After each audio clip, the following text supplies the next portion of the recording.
Good evening, this is Alice.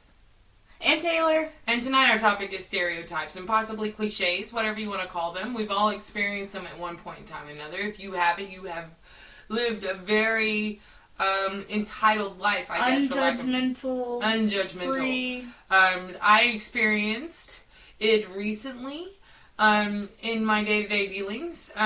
We polled our friend group, and we have several stories to tell you. Some of them very serious. Others are hilarious. A couple of them are very funny. But for the most part, it's just absolutely ridiculous. Also, we're going to mention this again at the end of our podcast. We want you to go through and look at Prince EA. Literally, Prince, and then the letters EA. And watch his videos. And we'll put those links in with our description box. And again, we'll mention that again when we leave. So let's start. Taylor. Okay. So, we have first a stereotype on color. And by color, we don't mean my favorite color is purple, so you obviously hate me. Obviously. We mean like the tone and depth of your skin color. Yeah. And people experience that a lot. I have a friend who is my skin color. I am very light-skinned.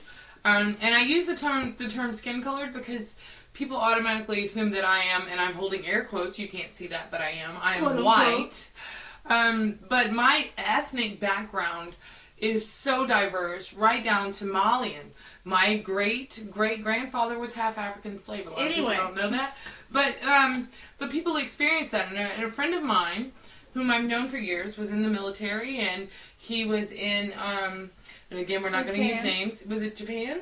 I was going to say an Asian country. And he experienced kind of a prejudice, I guess. The Asian women that he would hit on did not like him as much as they did the darker skinned boys that were in the military in his brigade or his is it a brigade? I think he'd probably be pissed off at that. But anyway, he didn't really appreciate that, and it was something that they just liked, a darker skin. They didn't even talk to him, wouldn't give him an opportunity, just kind of shot him down because of the color of his skin. Because white boys they don't have as many advantages as darker skinned people do. As funny as that sounds, but it happened to him, poor thing. And also, obviously, all military guys have to be, and especially Marines. And luckily, I have a brother who was in the Navy. I have a brother who was in the Marines, but my friend that I just referenced was also in the Marines before he got out, and he joined the Navy. He went from one to the other. He was like, he's one of those badasses, as you could say. Language. Oh, sorry. He is an awesome dude. But, there are also those military stigmatisms that obviously if you were a Marine or a Navy SEAL or whatever, you must be a badass and you're jarhead and you're just so rough and tumble. And those things don't apply either. Some people have a heart of gold. No one stereotype or stigma or cliche applies to all people. I don't care who you are. See, one thing about, stereotypes now is they're like, oh, you're a teenage white girl? You must drink coffee, get Starbucks and wear Ugg boots. Taylor, come on. You love pumpkin spice lattes and Ugg boots. As soon as the temperature drops below why would I 85 waste degrees. $200 on a pair of boots I can get that look just like them, either at Tractor Supply or Walmart? No joke, $10. I really understand the Ugg boot thing. I really despise the pumpkin spice latte, as we've covered in previous podcasts. Yes. But, just because you're light-skinned, obviously you're basic and you just, you follow the trends. And just because you're dark-skinned, you are loud and you get in fights. And if I hear how people with darker skin like chicken and watermelon one more time, swear to God, I'm going to go ballistic. That is not accurate. Stab you with my pen. I love watermelon. I also got a story from a friend of mine.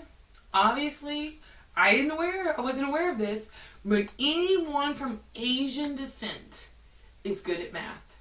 Did you know that, Taylor? That's wrong. I had a friend, I was best friends with her from elementary school. I had to tutor her in math, and she is of the Asian descendants. Because she was...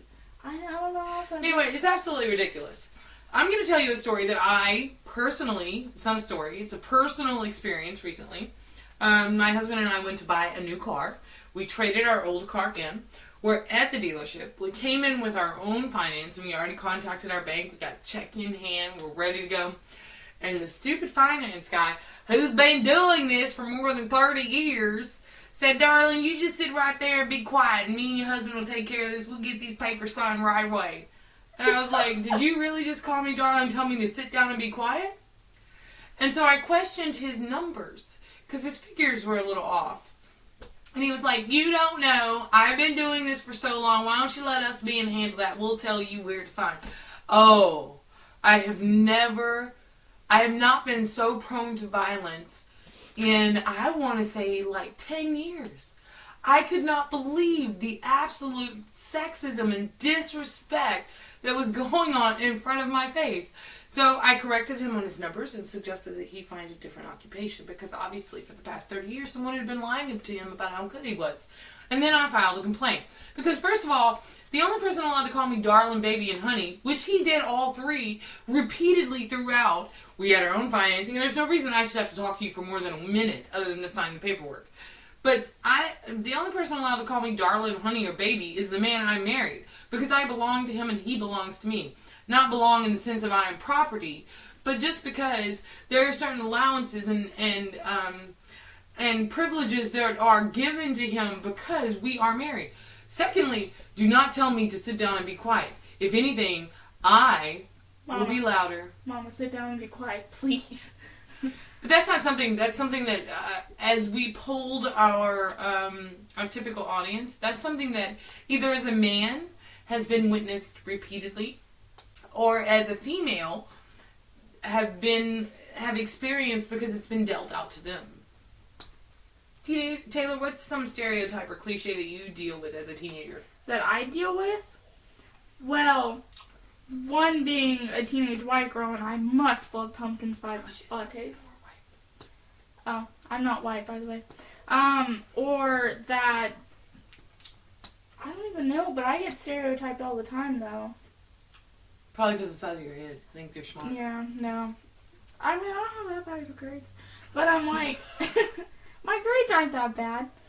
I really can't think of one. Oh, just because I work out, they must think that I'm like a what's it called? I don't know. Bodybuilder? No. What are you talking about? Like, whenever I tell people that I work out a lot, they're like, oh, so you drink protein shakes all the time and you're dieting and da-da-da. I'm like, no. Well, why do you work out? I like the adrenaline and sweat. And they're just like to be in shape. Yeah, and they're just like, that's weird. Remember the email that we got from my friend? She is an educator, and she adopted a daughter. Wonderful child.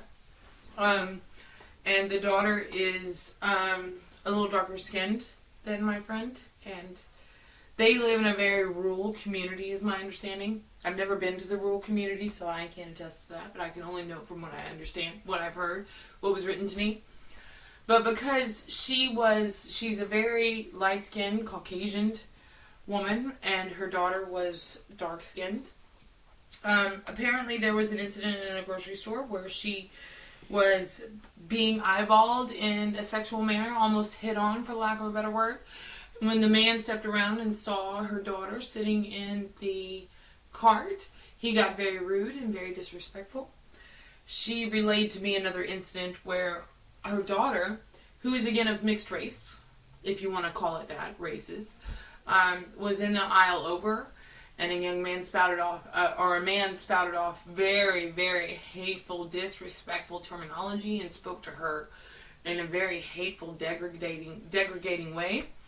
I don't think I pronounced that correctly. And actually pushed a cart into her, because, again, a very rural Texas community. And I don't understand.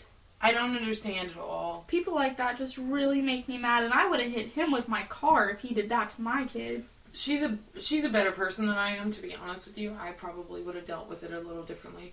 And I know that she had words, because she's a very strong woman. And I know that she had words for him, and she said things to him.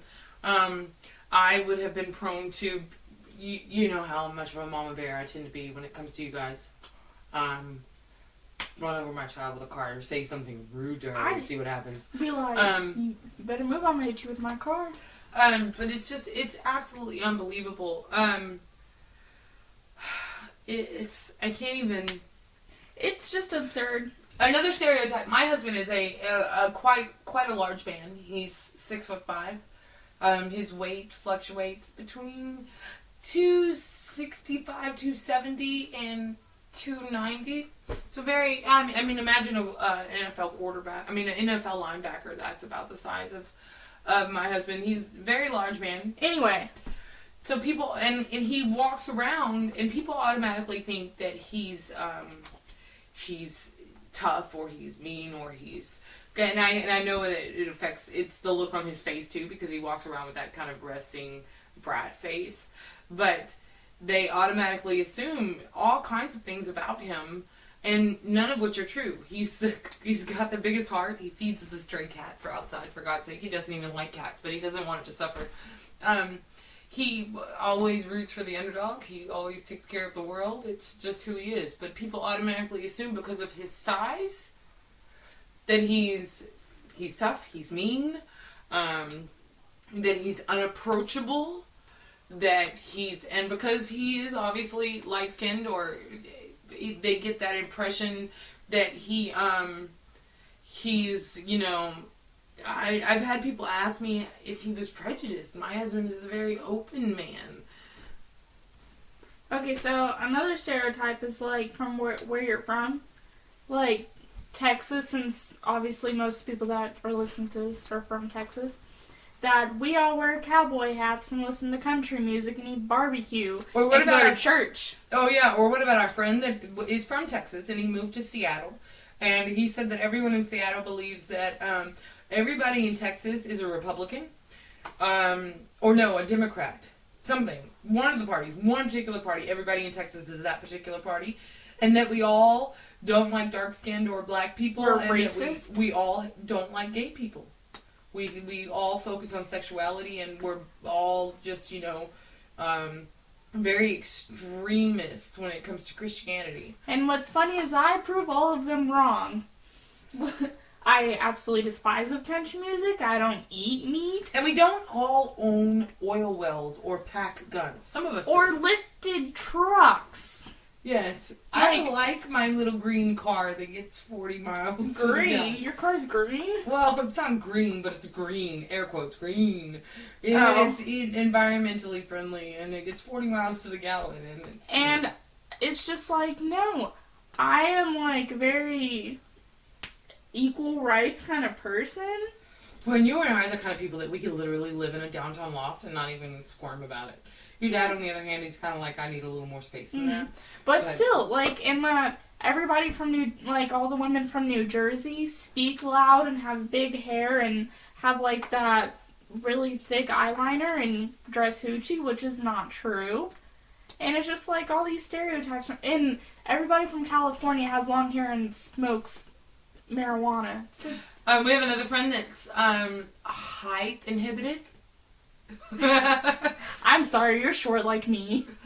Well, and Taylor's the shortest one in our family, so we give her kind of a hard time. Like, we're usually. legitimately like the same size, 5'5". She's a little shorter than the rest of us, and she gets a lot of crap about her height and how old are you really, and should you be, all kinds of things. And it's not okay. It's not okay to classify someone because of their size, their shape. Hey, who are you talking about?